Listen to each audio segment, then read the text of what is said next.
Okay guys, Mike with the Outer Circle, and isn't the timing just annoying on this? I just did a video the other day where I went through every single one of the Power Armor and Terminator Legion specific units, and then they don't drop two more. Don't I look silly now?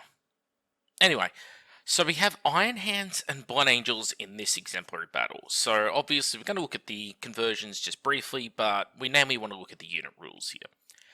So conversions wise, looks like we have Gorgon Terminator legs, with Gorgon Terminator heads, and the rest of the miniatures are Cataphracti Terminator bodies, as in upper torsos, shoulder pads, arms. The weapons is an interesting mix, so looks like got some Volkite in there, lots of Graviton weapons, power axes, pretty cool. I really like the look of those. And then for the Blood Angels, we essentially have Sanguinary Guard torsos, Mark IV. Okay, so it looks like they've taken a host of the 40k Sanguinary Guard kits parts, and then they've put them onto Mark IV power armored legs, and I dare say the little combat shields they've sort of kitted them with are just a little conversion accessory that they've pulled from somewhere they had laying around spare, those armor plates, and they've just stuck them over parts they're trying to hide, like maybe where the bolt guns went on the back, or the bolt pistols went on the back of Sanguinary Guard arms or something. In my mind, I'm just like, why don't you just include Sanguinary Guard in the game? That would make more sense. Anyway, rules. So let's scroll through here, and alright, the Blood Angels Ophanim Court. So we have a HQ unit here, 3 models, 130 points, okay. What do we got stats-wise? Weapon skill 4, book skill 4, 2 wounds each is nice, initiative 4, 3 attacks each is good, 2+ saves, got Artificer Armor. Ooh, combat shields included. Yep. So they're pretty much the same as something like getting similar to a Tartarus Terminator. Okay, they're all chosen warriors. They can all issue and accept challenges. Then we have Shadows of Judgment, Burning Eyes, Support Squad, Loyalists. Okay, so being a HQ support squad, that's going to mean that you can't take them as a warlord. They're going to have to be another HQ slot, one of the non-compulsories. And a Phantom Court may take up to 2 additional Phantom for 40 points a pop. So this is 3 models for 130 points, 40 more per additional model. That is very expensive for that, but the weapons are good. And Legion Warhawk jump packs for another 10, so 50 points a model. Whew. Okay, that's a lot of points right there. Alright, what do we got? Blade of Judgment. Each blade's a symbol of the wielder's grim office, blah blah blah. Okay, so they're kind of like relic weapons. Strength +2, AP 3. Ugh. Melee, two-handed rending 6+, murderous strike 6+. Okay. Are there any rules that change this? Shadows of Judgment. While involved in a challenge with a model from any Legionnaires Astartes faction, a model with this special rule gains +1 to initiative, can reroll failed to wound rolls, and gains the reddening 4+ special. Okay. So you're paying 50 points a model with jump packs here for the possibility of having a weapon equal to what Terminators come with standard. Murderous Strike 6+ is fine. That's, Haragon Blade territory. You will get the occasional 6. Outside of the charge, you're fighting with 3 attacks per turn. You could be fighting pretty fast. You could be fighting initiative 5 with the Shadows of Judgment, but that's only going to be in the challenge. And your to wound rerolls are only going to be in the challenge. How many people do you think you can challenge? And this is only a 5-man squad. That concerns me. It should be at least 7, and I'm not seeing a banner at all in here, either on the unit stock or available as an optional piece of war gear. So you're trading potentially something like a command squad, which can actually be scoring and have more models and has far more access to a wider range of equipment, for another version of the Dawnbreaker cohort, which the Blood Angels already have. So I'm not really seeing what this unit is. Do you want Dawnbreaker cohort moved into the HQ slot? Burning Eyes, select retinue. Okay, so Burning Eyes is, yeah, you can take them as a retinue choice for someone else. I mean, I guess, but I'm just going to put it out there, guys. Why didn't they just make Sanguinary Guard rules? You essentially would take a command squad and modify a few stats on them and give them some extra war gear options. And then you could just straight up use the 40k plastics in 30k, done, dusted, you know? That seems like it would make the most sense to me. This is just weird. Like, I'm not seeing a role here that they perform that is so superior to something like the Dawnbreaker cohort or the command squad that justifies their existence. But if you can, I'd be interested to hear it. At 40 whopping points per basic model, you know, that's 5 points more than a Cataphractii Terminator. And a Cataphractii Terminator is going to come with the 4+ invulnerable and the heavy special rules, so it'd be re-rolling its blasted templates. And a Cataphractii Terminator can also, you know, he can actually take more than 5 models in the squad and has some actual war gear options. Well, what happens when this squad runs into something really tough, you know? Something that's toughness 7, toughness 8. What do they do then? With, like, the weapons are just functionally useless. They've got no thunder hammers, they've got no power fists, they've got nothing that's that high strength that can really, you know, get through. I mean, even they don't have melter bombs or anything, so they can't even take down a tank if they're put in that situation. No, I don't like them at all. Alright, the Iron Hands Morlock Terminators. So 150 points. So like the Gorgons, you have the Augmenter, so they've got their own unique mini-boss leading the squad. Weapon skill 5! So the Morlock Terminators have a higher weapon skill than the Atramentar. Let that sink in. Attacks 2, 3 on the Sergeant. Only leadership 8 on the squad. That's not that high for Terminators. Comes as a squad of 3 again. What's with these bizarre numbers? Like on the Death Shroud, it makes sense because, like, the Death Shroud coming in squads of 2 makes sense because in the novels we're told about how 2 would walk around Mortarion. It's like, so that's a number he liked. But 3? I don't know. It's just a weird figure. Come with Combi Bolter. Power Weapon. Cataphractii Armor. It's fine. Relentless. Yep, they're Terminators. Stubborn. Stubborn's good. So they're going to be a constant leadership 9 unless they lose the Sergeant, or potentially 10 if they're with the character. Battle Hardened 1. So Battle Hardened 1 stacks really strong with the Iron Hands Legion trait. That means that instant killing these guys at range is almost impossible. Like, you're going to have to use some really powerful weapons to do it. Loyalists specifically, okay. Avernium Retinue, Fate of the Gorgon. That'll be, I dare say, retinue rules similar to what the Blood Angels got, if not identical. Can take a Lamb Raider Proteus carrier as a dedicated transport. And does not use Force Hook. That's pretty good. Was there any transport option as well in the Aphanium Court? Nope. Ugh, what an awful unit. Let's see. May exchange Combi Bolter for a Legion Standard. Hell yes. Scoring, please. One may take an Augury Scanner. Yes, please. I would like free Intercept. One may take a Nuncio Vox. You don't need it. Any model in the unit may exchange their power weapon for one of the following: a Power Fist, a Lightning Core, or a Chain Fist. So it's not a pair of Lightning Cores, it's a single Lightning Core, which I think is rather pointless. I'd probably chuck 2 Chain Fists in there, yes. It's going to be very, very strong if you do. Any model in the unit may exchange their Combi Bolter for one of the following: Volkite, Charger, or Graviton. Graviton gun. Just do it. You know what? Even with graviton guns, they're going to be cheaper than. They're actually going to be cheaper with graviton guns than the Affinum Court is.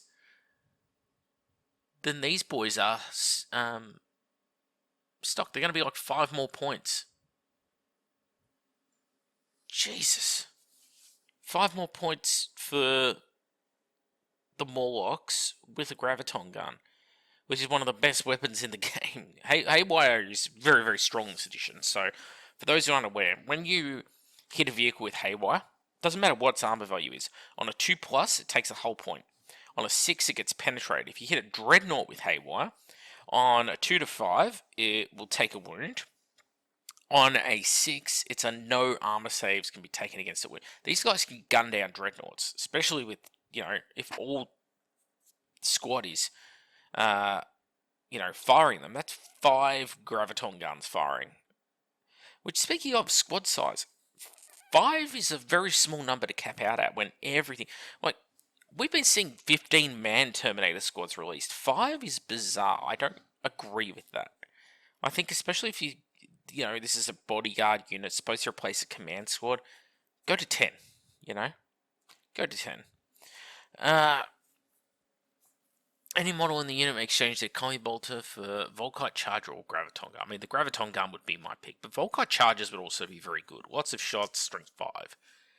And the Augmenter may exchange their Combi Bolter for a Volkite Culverin. See, this is interesting. So, any model in the unit may exchange their Combi Bolter for a Volkite Charger or Graviton Gun. So that includes the Augmenter. But the Augmenter specifically has the option of going to a Volkite Culverin for 10 points. That's very bizarre. I'd have thought, say, up to 2 models in the squad could take a Volkite Culverin or something. It would make more sense. Or maybe Graviton Shredders, the unique weapon that's available to the Iron Hands. They could have had Graviton Shredders squad ride. It's a bit of an eclectic weapons mix. I think, obviously, the weak spot for this squad is going to be close combat. But they are weapon skill 5, and they are battle hardened. So they're still going to be hard to take down. You can't just charge them with strength 8 and instant kill them. You're going to need strength 10 to instant kill them, or rad grenades charging at the same time as strength 8. So back up your unit of Thunderhammers of the Moritat. Then retinue rules, so pretty much the same as the Blood Angels. You can take the squad as a HQ choice on its own, and it'll be a support squad type thing in that regard, or you can take them as a retinue for a HQ choice. And if you take them in an army that includes Ferrous Manus, they gain Chosen Warriors. Okay, interesting. If selected as part of a detachment in an army that does not include Ferrous Manus, an Iron Hands Morlock Terminator squad gains Preferred Enemy Emperor's Children. That's quite strong. Hatred makes more sense. This is a weird thing, right? I'm just a nitpick of mine with writers. When they write Preferred Enemy, you think Preferred Enemy would be the person you most prefer fighting against, and you have experience fighting them, you know their tactics, you know the best way to bring them down. Whereas at the start of the Horus Heresy, they haven't been exposed to Noise Marines yet. They don't know about the body surgery modification done by the Emperor's Children yet. So how can they be Preferred Enemy? Okay, they may hate them, yes. They may want to fight them, yes. But hatred works better as a rule there. And it's just a nitpick of mine. They do this. Like, Preferred Enemy should be, Tyrannic War Veterans, for example, in 40k. Remember the Tyrannic War Veterans? The Ultramarines who survived the Tyranid Wars, and then they created elite units based around that teach Tyranid hunting techniques. Those should have Preferred Enemy against, say, Tyranids, right? Because they train for it. That's what they spend their whole lives doing. That's what they're tailored around, is fighting that specific foe, that specific nemesis. Whereas in Fate of the Gorgon special rule here, just because Ferris died, it doesn't mean you suddenly know how to beat Emperor's Children. And therefore, any ones you roll to hit and to wound, you're going to suddenly re-roll them. It's just silly logic. But that's just a nitpick with how the writers do things. Not relevant really to the episode. So yeah, Morlock Terminators, I'd give them a thumbs up. I think they're a solid unit with really, really good options. There's some confusing choices in there. They're not going to be top tier Terminators for me. Namely down to you are limited to 5 of them. They are sitting in those valuable HQ slots. And they don't have ways of really fighting other Terminators. Like, yeah, they got Power Fists, got Chain Fists, but they're going to be taking an awful lot of wounds from things like Thunder Hammers, okay? They really should have the option of like a Thunder Hammer on the Augment to the Squad Sergeant. But the firepower they bring to the battle, if used wisely, is really good, and they are scoring thanks to the banner, so yeah, they've definitely got some really good bonuses, and battle hardened, very hard to kill. Conversely, the Phantom Court, the Blood Angels, is trash tier. You should not be paying that many points for it. You're only paying 10 points less than you are for a Centurion, right? For an actual HQ model. That is how expensive this squad is, and their war gear doesn't reflect that kind of cost on a unit. I think because so many of the stats are getting up there so close to a HQ, like you got HQ leadership, you got HQ armor saves, you got HQ weapon skill, you got the 2 wounds, that they're kind of looking at it like, oh well, you're getting a whole squad of consuls or centurions. The problem is though, other legions are as well, and they're doing it for a lot cheaper. If I grab my book, so Invictus Suzerain. Okay, Invictus Suzerain, we all know, very, very strong unit. Stronger last edition than this, but they give that they give a bubble 6 inches around the entire squad of +1 leadership. So any friendly unit near that goes up by +1 leadership. Every single member in the squad is weapon skill 5, just like the Blood Angels. Every single member of the squad has 3 attacks like the Blood Angels. They've all got 2 wounds like the Blood Angels. They have the Legatine Axe, which is not as strong as these Relic Blades. These Relic Blades are super strong, but it's AP2 at user strength and initiative in melee. So it's a solid weapon. It's always going to be forcing invul saves, whereas you're fishing for 6s with the Blood Angels, except in a challenge. The Ultramarines Invictus Suzerain can also be taken as a retinue squad. They may take a Thunderhammer on the Sergeant, which is, in fact, it's any member of the squad may take a Thunderhammer, and that's only 10 points. They come with an Agram Pattern Boarding Shield, which is much stronger than a combat shield, because the Agram Pattern Boarding Shield is you get a 5+ invul save against shooting, and you get 4+ invul save in close combat. So a lot more solid than the combat shield. And it doesn't matter that it takes up a hand, unlike a combat shield, because in the case of the Invictus Suzerain, none of their weapons require 2 hands, and they've got the same number of attacks as the Offenham squad. The Ultramarines unit, by the way, comes in at 30 points per model. And you get 5 for the base price of 175 and can take them up to 10. And with Thunderhammers, they are the same price as the Phantom Court. So, which would you rather take?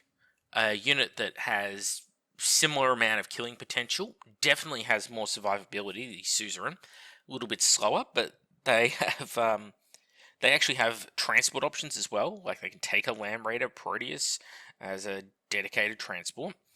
The Ultramarines also give a buffed aura of leadership, so they'll improve all allied units within 6 inches of them because they're just so damn inspiring. And of course, they can also become a HQ choice, and when they do, they at least get a banner. So they become scoring. So this is the sort of thing that a Phantom Court is measuring up against, and as you can see, they come off very poorly in the comparison. But Other people may beg to differ. That's up to them. Out of curiosity, while I've got the book in front of me, I should just quickly check the price on Dawnbreaker Cohort, because I've got the feeling that it's going to be depressing. Let's see, Sanguinius and the Dawnbreaker Cohort. So Dawnbreakers are 25 points each. And they're coming with 2+ armor save, weapon skill 5, they got 1 less attack. What else? They come with the following star pattern Power Spear, which is strength +1, so they'll be fighting strength 5. AP 3, melee, reach, rending 5+. So it's more likely to cause wounds, but it won't have that ability to instant kill. It doesn't have the murderous strike. What else? Same level of firepower, they just don't have the combat shields. They don't have some sort of invulnerable save. But they're just under half the points, and they come, in fact, once you include the fact that they come with jump packs, they are half the price of the Phantom Court. So, yeah, this squad, personally, useless. I think functionally useless. But, you know, opinions may differ, and I'm curious what yours are. So, please, guys, hit me up in the comments below. Let me know what you think of my summary of these guys. That's it for today. Thank you all for watching, and I'll see you all on the next one.